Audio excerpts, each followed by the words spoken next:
Hi guys, welcome back to my YouTube channel. So today I'm going to be giving you guys some tips on how to create the perfect traveling itinerary so that you are more excited, you are less nervous, and you just feel more confident as you are about to take your trip. Grab yourself a drink and let's get into this video.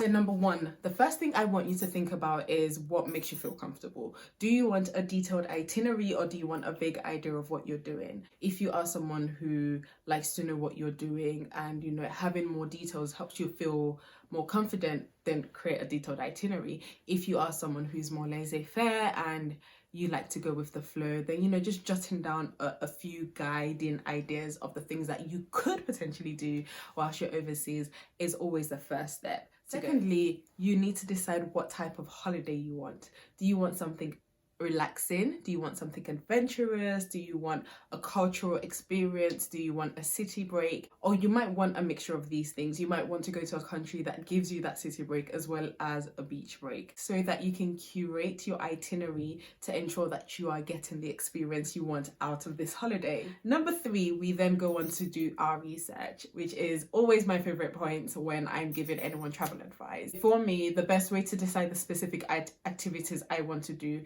is by watching vlogs of people in the country that I want to go to. So let's use Costa Rica as an example. The moment I decided I wanted to go to Costa Rica, I watched vlogs of different people visiting Costa Rica to decide what type of activities I wanted to do.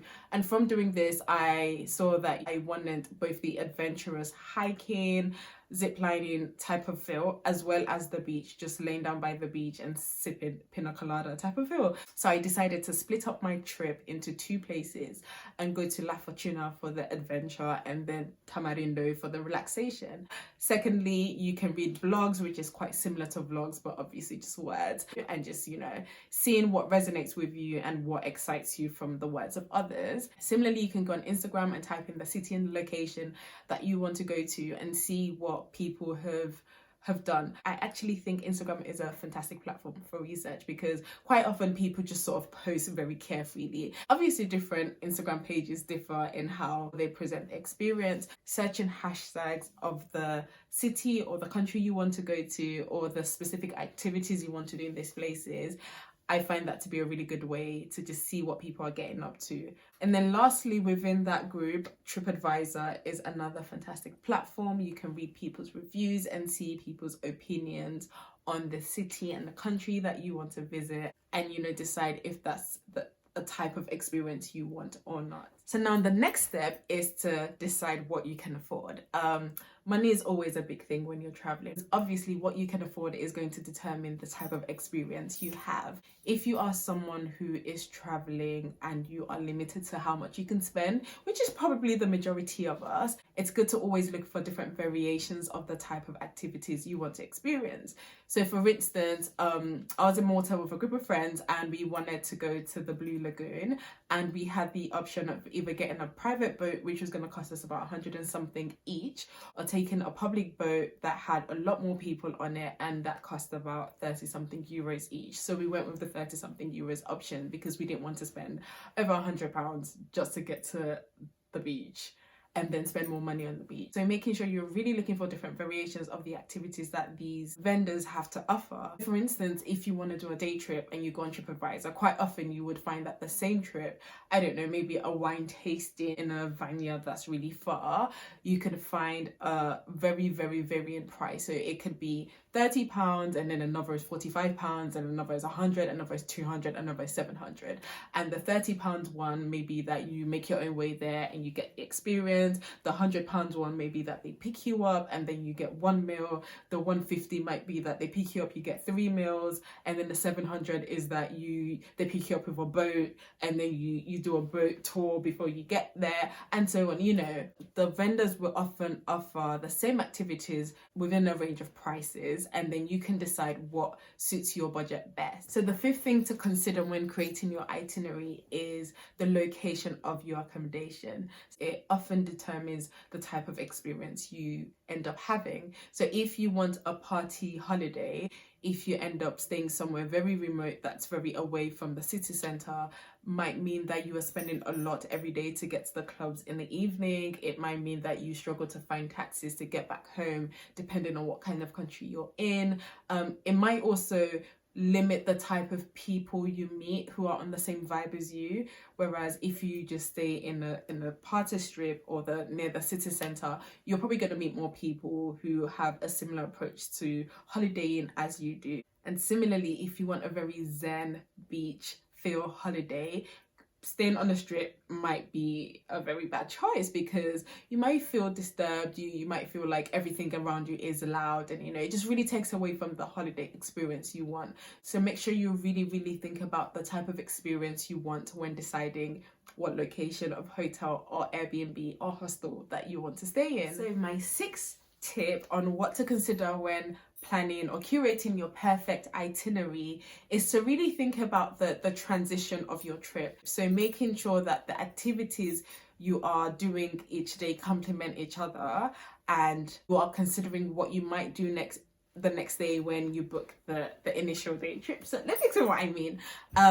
If, for instance, you want to go hiking on this trip and then you also want to go clubbing, it might not be the best idea to go hiking and clubbing on the same day, depending on your energy level. But if you've spent, I don't know, 4 to 5 hours hiking from maybe 10 a.m. to 3 p.m, 4 p.m, by the time you get lunch and dinner, you might just feel too exhausted to then go clubbing. So depending on obviously your age and just how much energy you have as a person, really considering the activities you want to do on a day-to-day basis. So if you want to go hiking one day, that might be the perfect day to then go to the spa in the evening and get a massage to relax your muscles, and then have a nice dinner and go to bed and have a early evening. So for me, if I have to be up at 7:30 a.m. because I've got a long road trip or day trip tomorrow, I'm not going clubbing and getting home at 6 a.m. on the same day and then having a quick nap and then rushing and going. And no, a holiday for me is fun, exciting, but also relaxing. I want to come back feeling good and feeling like I've made the most of my time. And I feel like when I'm doing things back to back every hour and not really allowing time to just chill, the holiday goes like that. It goes too fast, and relaxation for me really slows down the time and really allows me to appreciate and take in the beauty of what I'm surrounded by. You want to maximize your experience, you want to get the most out of where you are. You've paid probably a lot to be there. You want to make good choices to allow you to enjoy this zen beautiful country. Or even if it's not a zen beautiful country, you still want to enjoy it, so make good decisions. Again, this is up to each individual, and what you view as relaxing or adventurous is going to differ to me. So you would decide, you would curate your itinerary according to your personality and your heart desire. I'm not sure what number this is. I think it's 6 or 7, but this flows nicely into my tip number 7 when curating your perfect itinerary for your exciting travel. Make sure you put in rest days into your trips. So for instance, if you are going to Cuba for 7 days and you are going to be spending time in, I don't know, Havana and just doing the most and hopping around, make sure you have a day within that 7 day where you're not doing anything. You don't want to feel that itinerary fatigue when you have so many activities to do that you feel really burnt out and you don't want to do the next thing, but you feel like you have to do it because you maybe have paid for it, or you feel compelled to do an activity that you don't necessarily want to do. I find for me that I tend to look forward to the day that I'm doing nothing. As you know, your girl likes to do nothing.